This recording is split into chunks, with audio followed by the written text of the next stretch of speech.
Welcome into this video where I am going to be giving you my best bet for most outstanding player of the Final Four.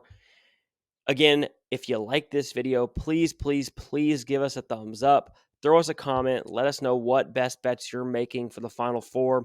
Who do you like for most outstanding player?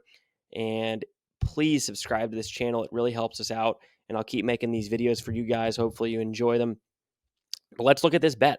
And my best bet for most outstanding player of the Final Four is going to be Tristen Newton plus 550. And look, I just think this is totally mispriced.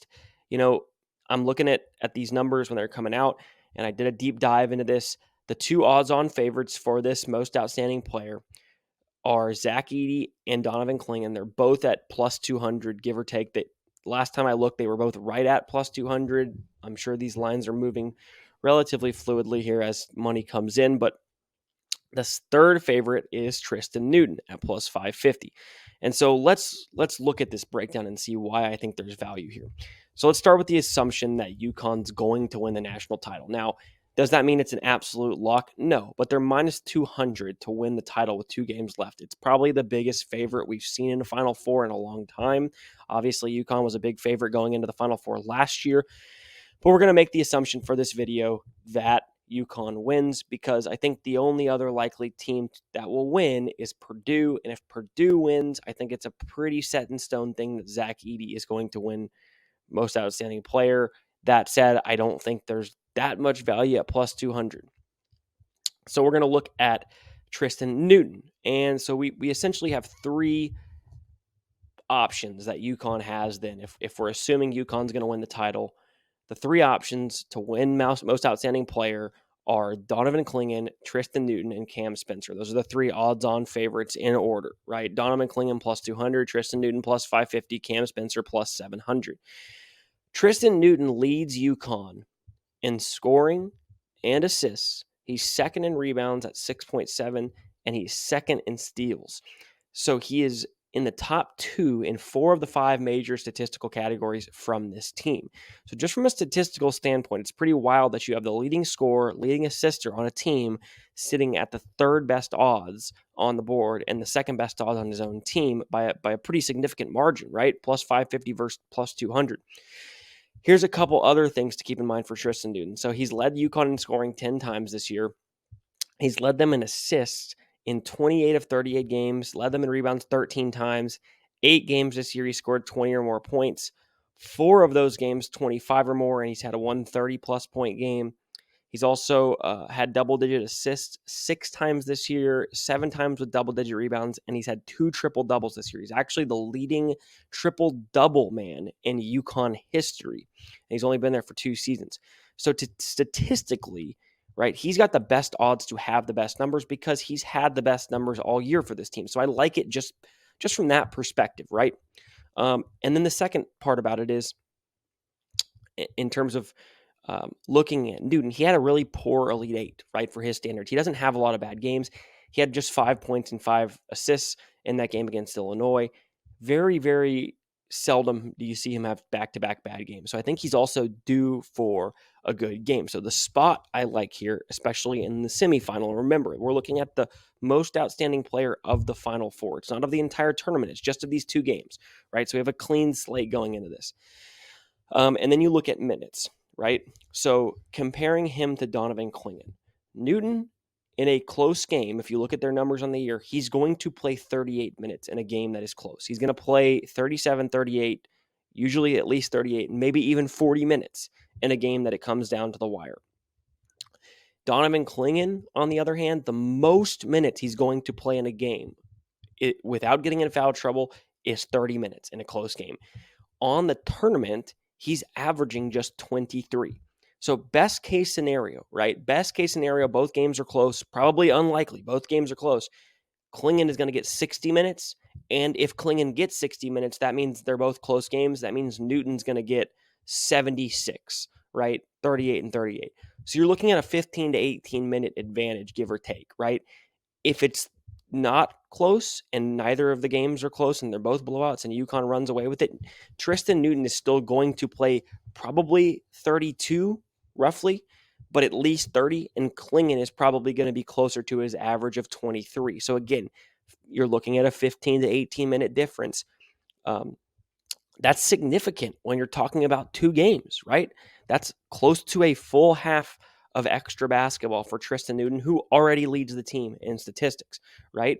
Obviously, this, when you look at the pricing of it, has a bias towards Klingon because he's coming off the best game of his career. He was phenomenal against Illinois, and he deserves all the praise. He was fantastic. Illinois was 0 for 19 challenging him at the rim. He didn't get in foul trouble. He was great on the offensive end. He dominated that game. He was the difference in that game without a doubt. Could he do that again? Absolutely. But again, it's just mispriced when you look at it from a statistical standpoint. Then you look at it from the history of this award, right? Since 2010, only 2 big men have ever won this award. Only 2 true centers, and those 2 are 2012 Anthony Davis and 2023 last year Adama Sanogo for UConn. And so in both of those years where the center, the legitimate big man, won the award, they both led their teams in points per game and rebounds per game on the entire season entering the Final Four. That's not the case for Klingon, right? He's number 1 in rebounds. He does not lead the team in points per game.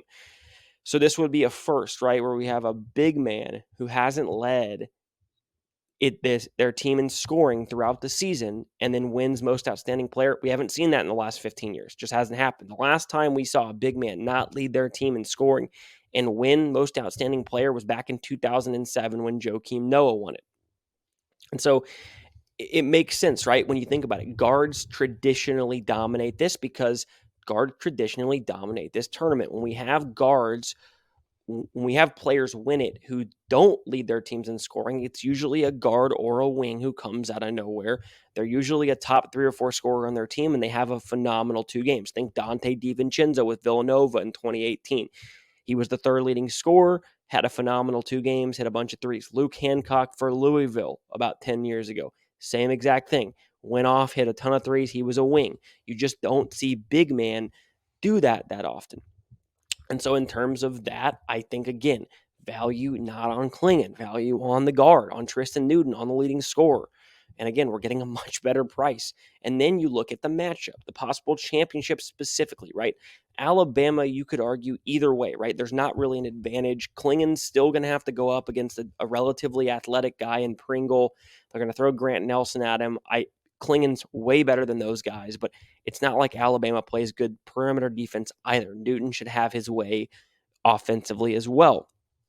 And so then we look at the potential title matchup between UConn and Purdue. Well, who is Klingon going to face off against? He's going to face off against Zach Edey, right? Zach Edey and Klingon, both guys, probably going to somewhat negate each other. I'm not saying they're both going to have bad games. I'm just saying it's going to be a significantly different matchup for the 2 who are used to having significant height and weight advantages against the players they're playing against, right? So that's not going to be the case. When you look at UConn's struggles this year, the only time they lost games, let's eliminate the Seton Hall game because Klingon got injured into that game and they were ahead when he did get injured. So the other 2 losses, they lost at Creighton and at Kansas. What are the 2 commonalities between those 2 teams? They both have 7'1" or taller big men, right? We have Kalkbrenner for Creighton, and we have Hunter Dickinson for Kansas. So in both those games, what happened to Klingon? He didn't play all that well, right? In those 2 games, he averaged 9 points and 6 boards. And so they lost both those games because he played against a big guy who could guard him, right? I mean, you even think about the one legitimate big man that Klingon went up against in the tournament, and it was Jared Ledee, and Ledee significantly outplayed him, right? Klingon in that game had 8 points and 8 rebounds. Ledee had 15 in the first half. And so huge difference in terms of the quality of defender that Klingon's going to face if Purdue ends up winning, which I think they're going to. And so if that matchup plays out, again, I think there is not a lot of value taking a guy who's going to have a tough championship matchup, who's already overpriced. Obviously, Klingon's a phenomenal player. Could he have a great game against Alabama? And then if he is the reason they win, could he win most outstanding player? Absolutely, right? Like he's not some chump who has no shot. But again, we're looking at the value. And to me, there is no way I'm backing Klingon And I can't back Edey because I just don't believe that Purdue's going to win the championship, even though I picked them in the bracket just to try to get away from having to beat everybody who picked UConn. So in my opinion, there's only two real options to back from a value perspective here, and that is Tristen Newton and Cam Spencer. Cam Spencer is phenomenal as well. He's been tremendous the whole season. He sits at plus 700, though. And the reason I like Tristen Newton is I already talked about the fact that Newton, leading scorer, leading assister, top 2 in all 4 major categories.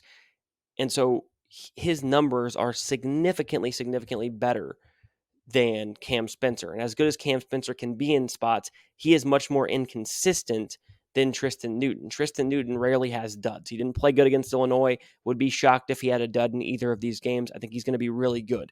So I just can't reconcile the difference between Spencer and Newton with just 100 plus 150 difference. So that's why I like Cam Spencer at plus 550. I'm sorry, Tristen Newton at plus 550. And then the last thing I'll bring up, and this is the last little nugget, is Tristen Newton played in the Final Four and won a national title last year, right? He was a starter on this UConn team.